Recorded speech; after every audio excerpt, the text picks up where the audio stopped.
Hello, dear fans, friends, and subscribers. Uh, this is your host of the cricket show, Cricket Happenings Ram, welcoming you all to this Sunday edition of Cricket Happenings. I know I could not come on a Saturday. That was due to some commitments that I had. Unfortunately, I do apologize. But I'm out here to talk about cricket once again.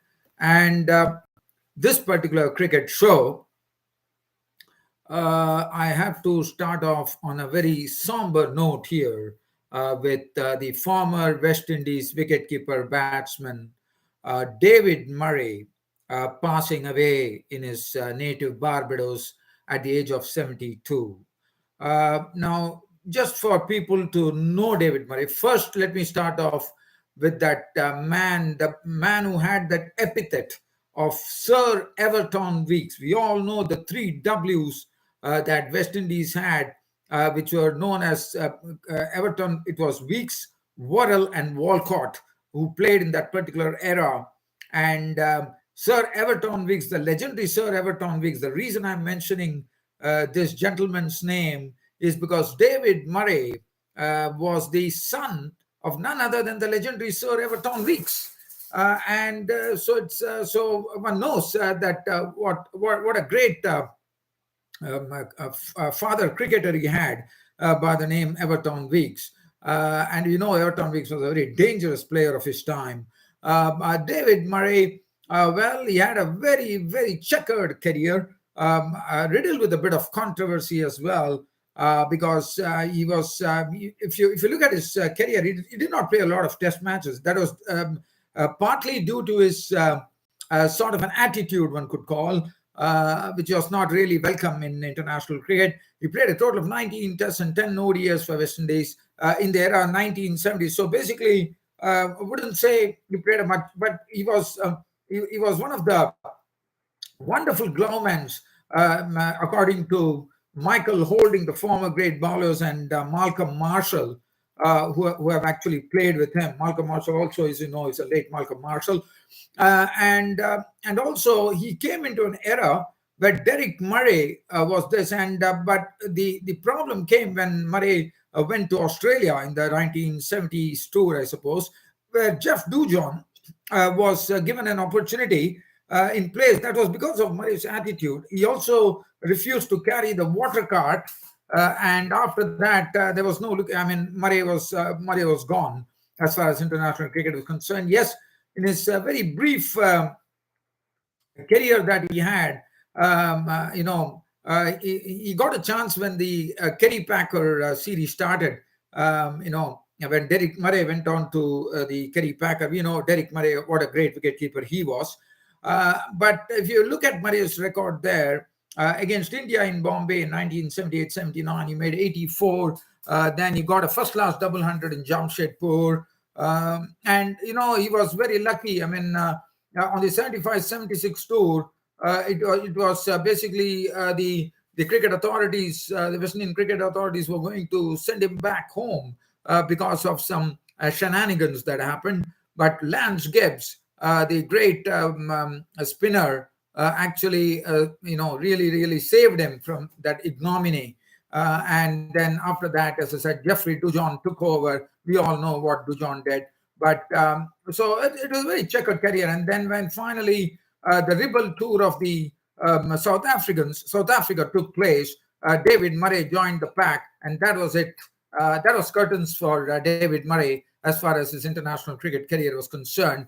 And after that, his career totally veered away from cricket, and he had a very tough life, I reckon. But nevertheless, that was just to talk about a bit about David Murray. But I was told he was a very good lawman. I did see his catches behind the wickets on YouTube, and I thought he definitely was a very good wicketkeeper. Just because of his attitude, he lost his place to Jeffrey Dujon, and after that, it is all history, as Jeffrey Dujon became one of the greatest wicketkeepers for one of the great West Indies wicketkeepers of his time, Jeffrey Dujon. Now let's talk about some real cricket here. And we are talking about the India tour of New Zealand, where they have played. Today was the second ODI, when unfortunately had to be truncated, as India in the second ODI. The first ODI, as you know, was won by New Zealand.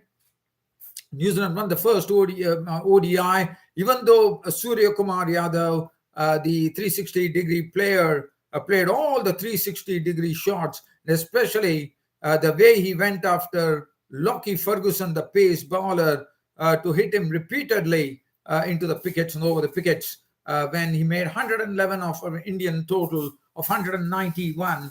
But New Zealand were absolutely equal to it. And especially it was Tom Latham who played an uncharacteristically aggressive innings. Normally he's not known for. But one knows that Tom Latham has a very, very good record against India in this particular version of ODIs. And he really showed it by really playing percentage cricket in the initial stage, but then opened up at the end to really pinch them, especially the Shardul Thakur over, which went for more than 24 runs, which was the turning point of the game. And that was it. Tom Latham, and also the New Zealand wicket keeper, the New Zealand captain, Kane Williamson, also playing a good hand at that particular match, even though he was really selfless, as he remained 98 not out. But Surya Kumar Yadav's strokes was something I just talked about. Again, in the second ODI, which was played today, once again Surya Kumar Yadav provided the glimpses. Look at his knock. He was not out on 30 when 89 for 1 was the final score, and there was no more cricket available. Surya Kumar Yadav was perched on an unbeaten 34 of 25, 2 fours and 3 sixes. And the sixes that he hit, one was he lofted Mitchell Santner, then a reverse swat of the bowling of Michael Bracewell, the spinner, and then also Ferguson was another one who hit him for a six. And Surya Kumar Yadav was looking in his element. 34 of 25 balls, 2 fours, 3 sixes. Shubman Gill, once again showing his consistency. He was not out on 45. The captain, Shikhar Dhawan, was an early victim of the bowling of Henry. 89 for 1. And after that, there was no cricket that took place, unfortunately, due to rain in Hamilton in Seddon Park. And that was the end of that particular match. Now, the final match, which is coming on Wednesday at Christchurch, is going to be the decider, because New Zealand are already won up in the series, and it's a matter of whichever team wins. If India wins, they level the series. If New Zealand will win, they take the series. So it will be interesting to see what really comes up at Christchurch. So that is as far as India versus New Zealand are concerned. Now let's cast an eye on the ODI series, where Afghanistan are touring Sri Lanka, and this ODI series happens to be very important for both the sides, because, as you know, the 2023 World Cup, or the World Cup, which is coming up in India, I reckon. So this ODI, I mean, I'm not doing the dates, but I just would like to say the ODI Super League, where points are to be accumulated. It's a 2023 World Cup sport. In fact, Afghanistan, what they did is, just talking about this particular ODI series, the first match was won by Afghanistan in a tremendous fashion. And that was the first ever win ever registered by Afghanistan. This was the first ever win in an ODI against Sri Lanka in their ODI history. And that would have been a proud moment for them, as Ibrahim Zadran made a magnificent century in the first ODI. And Wanindu Hasaranga, the Sri Lankan all-rounder, went down fighting, but he ran out of partners in the end and himself lost his wicket when 9 wickets were down, and that was it. But as I said, Afghanistan, getting the first ever win against Sri Lanka in their ODI history. And another thing, so that was a good thing. But now let's talk about the significance of this particular series. The reason I'm talking about the significant part of it here is for the simple reason that this the ODI Super League point system, as you all know, and the second match that happened, the second ODI, was a washout. Basically, Sri Lanka, Afghanistan batted first, and I thought Sri Lanka bowled well on a very dicey pitch, sort of 228. But there was the Sri Lankans could not bat because of rain. Now, what it did is that effectively, Afghanistan went on to seal their place in the 2023 World Cup spot because of this no result. But look at Sri Lanka, who need a lot of points. Afghanistan did not need a lot of points. But for Sri Lanka, this was a very, very significant series where they had to win all the matches. But here comes Sri Lanka now, going to find it a real struggle because now it is going to be difficult for them. They might have to face tougher teams in their bid to go and actually seal a spot seal an automatic qualification spot, I would say, in the 2023 World Cup, or else they have to play the qualification matches as they did in the T20 World Cup in Australia. But this is a different ball game, as you know, it's ODIs. But really spare a thought for Sri Lanka there. For them, it's going to be very tough. But for Afghanistan, what it has done is that effectively they have sealed their spot. If for the 2023 World Cup, they won an automatic qualification for almost, it's all done, they say. They have effectively sealed the 2023 World Cup spot. And for Sri Lanka, as I said, it is going to be a real steep climb because probably they're going to get much tougher opposition to play now. And that is going to be a stiff ask for them, for sure.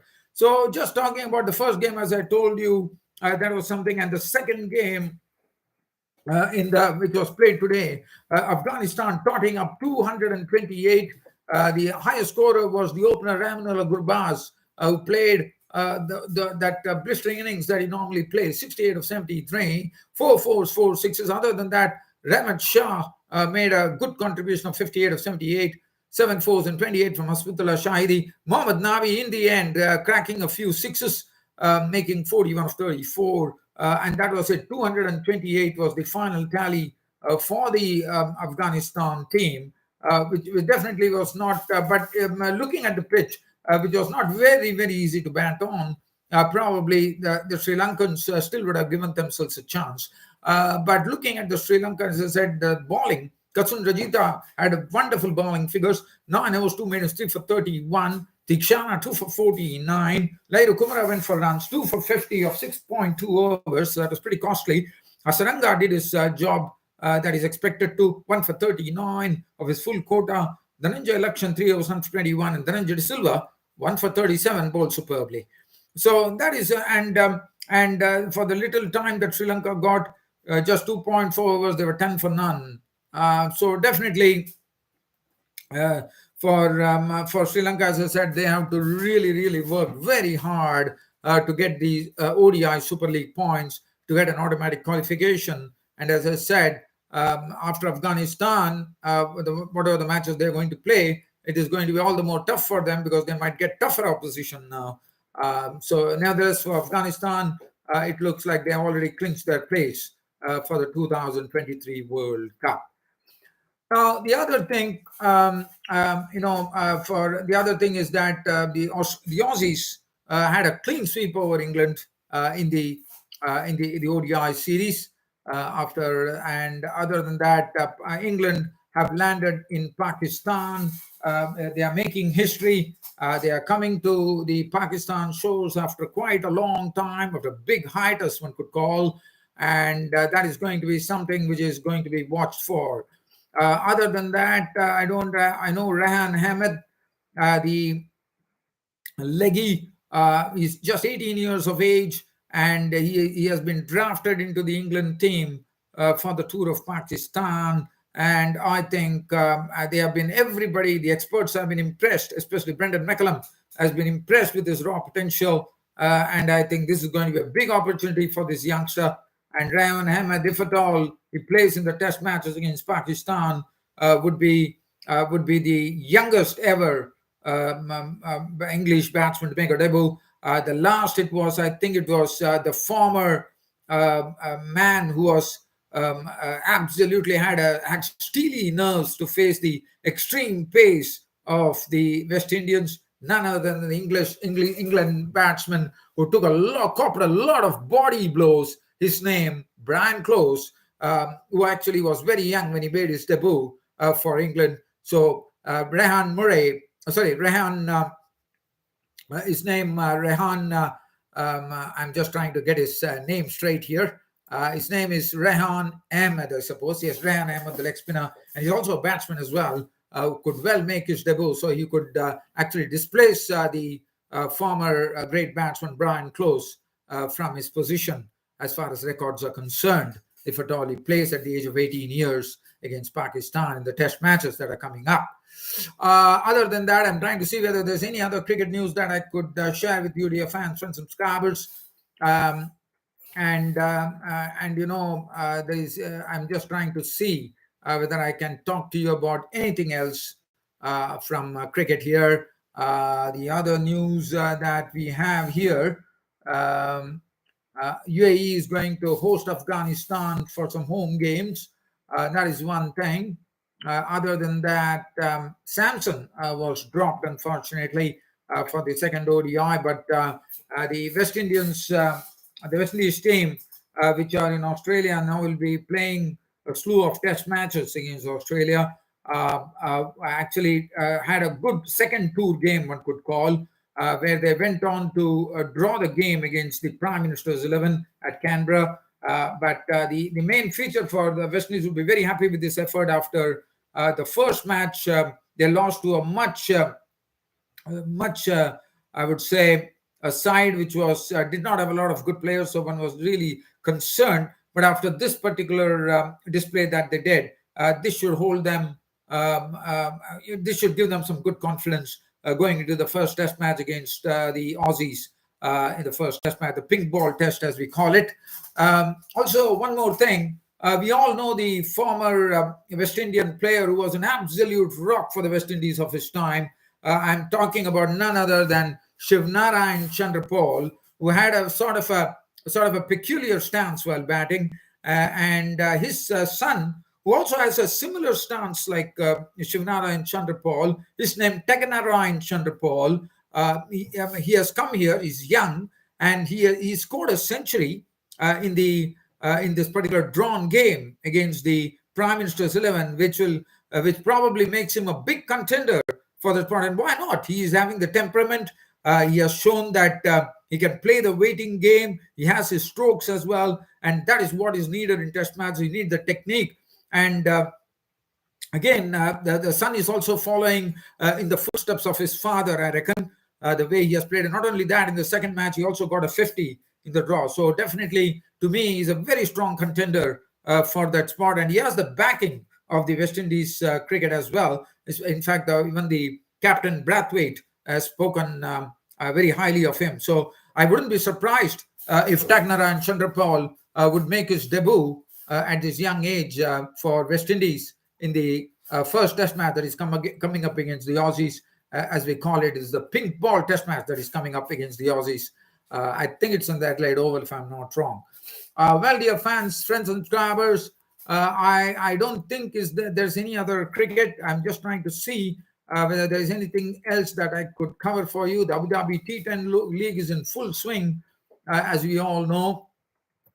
And also, that's it. I don't think there's anything else.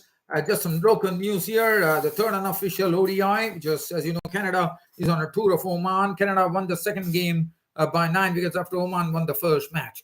Well, dear fans, friends, subscribers, that really brings this to an end, brings the Cricket Happening show today to an end. Thank you for your company as always, and looking forward to more company from you during the weekend on Cricket Happenings. Till such time, it's your host Ram bidding you all a big goodbye. Thank you.